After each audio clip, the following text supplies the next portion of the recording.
I want to welcome you to the Sportcology Institute training series and what do you watch for when you watch the Olympics?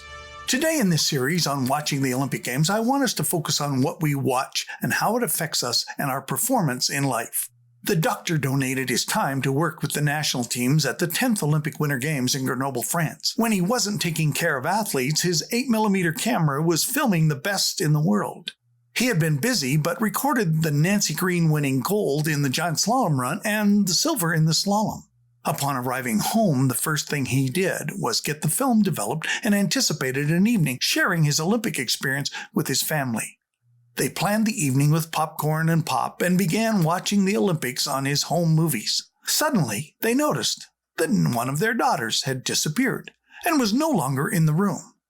I'm Jungle Jim Hunter, and you're listening to 831 Living Your Best Life podcast, where we inspire participation, communicate precision, and empower performers to podium. And I hope that you will tell everyone you know to go to their favorite podcast provider or to junglejimhunter.com or YouTube and subscribe. Click on download, like, rate and review us, and become an 831er, somebody that helps others live their best life because we've inspired you to live your best life. It's day 12 of the 32nd Olympic Games in Tokyo and 20 days to the 16th Paralympic Games, and I hope you are watching the games and supporting the athletes. This is one of the few times I will tell you to watch TV. For a few minutes, the family carried on. Then they stopped and started calling her name and checking every room from top to bottom in the house. They couldn't find her. She wasn't in the basement. She wasn't in the garage. She wasn't upstairs in her bedroom.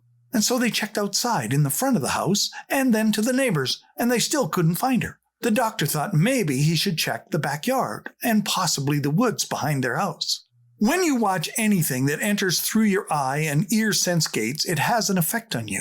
It reaches our emotions, and as we get older, it takes more and more to stimulate our emotional balance. An infant only needs a cookie or a piece of fruit for its hands to reach out for it and smile. It creeps across their face gradually and then into an all-out grin. A toddler can be told a story talking about something that has disappeared and wonders where it is. And you can see their eyes look around and dart around wondering what happened to it. A teenager needs the words, the imagery, and sound to make them jump. An adult needs the story, the tension, and the drama to engage us fully in the experience. You see, it matters. And it matters a lot when watching the games because it is real life played out in front of us. These are real people doing real things that are, in some cases, very dangerous. Reality TV grabs our attention. These are real people on the screen responding in real time to the circumstances around them. We see the athletes in the games in the most challenging moments trying to find all they have to give. The camera shows every move and mistake and marvelous outcome. Watching TV has an effect on our habits and attitude toward being healthy and active. If young children watch TV without a purpose, it is developing poor habits. Olympic athletes have little time for it and earn the right to do so because they have too much to do. They complete what needs to be done and use it as incentive to perform as fast and as quick as possible. In our research, we found this is true of the 500-plus Olympic and Paralympic athletes we've interviewed.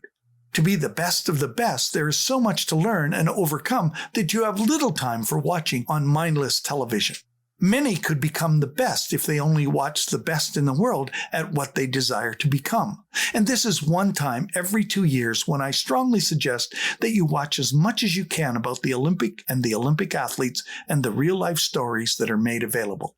Dr. Kreiner headed out the back door and walked into the woods. Sure enough, there she was. Kathy had logs spread out all over the place and was doing bench hops at the time. She had other logs for doing squats and for weightlifting and was working out. "Kathy, what are you doing?" Dr. Kreiner asked.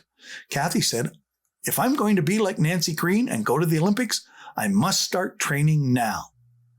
Her older sister and her went to the Olympic Games after they began their training in serious attention about what they wanted to do in reaching their full potential in the sport. In 1972, at the 11th Olympic Winter Games, they were both there. Lori finished fourth in the giant slalom, missing out on the bronze medal by 0.12 of a second. Lori and Kathy were inspired by what their dad did, and the 8mm film turned it into action taken by both of them.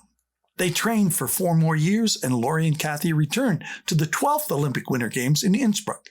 Kathy had doubts about having number 1, but she cut a run in the giant slalom with number 1 that 14 other potential champions took a shot at and couldn't catch. Kathy was Olympic champion in the giant slalom. The inspiration started with watching the 8mm film her dad shot. You can use this opportunity to capture your imagination. You can capture your children's imagination as they watch and express what interests them and what they can learn from it.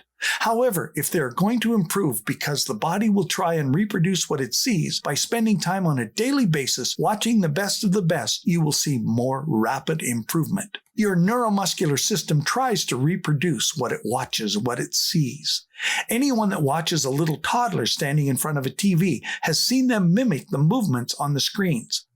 Your body can do the same. What's amazing, without any training, they can come pretty close to the same movements. So can you. Watching the best should be a daily part of your training and included in your training time in preparation for your next competitions. Invest your time in watching the best and avoid watching those that are not the best. Some people like watching bloopers or mistakes, but when those images are planted in the brain because they have a greater grip on the negative side of our emotions, it can be reproduced much easier than an excellent performance. My first exposure to my own skiing was a show made by Ed Hunter when I went to the Ski Meister's Christmas ski camp. There I was on TV at 12 years of age, and I could see myself. Invited to a friend's house to see it, I saw myself on TV, and from that moment on, I wanted to duplicate it. I bought and traded off over a dozen cameras, shooting the best in each race and asking someone to shoot me so I could compare my technique to theirs. From a Brownie camera to an Instamatic to an SLR to a motor-driven camera to an 8mm motion picture camera and finally a high-speed Super 8 camera. Always finding a way to improve. It was the main reason I improved so fast. If you don't know what you look like, you don't know what you have to improve to become better than the best.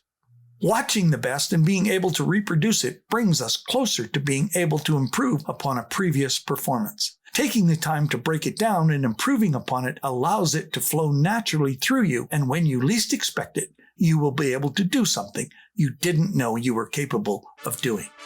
Thank you for listening, and I hope you will have grown and will have a better self-image the next time we meet. My quote for the day: give yourself an image to pursue, and your pursuit will create a self-image that is better than it was.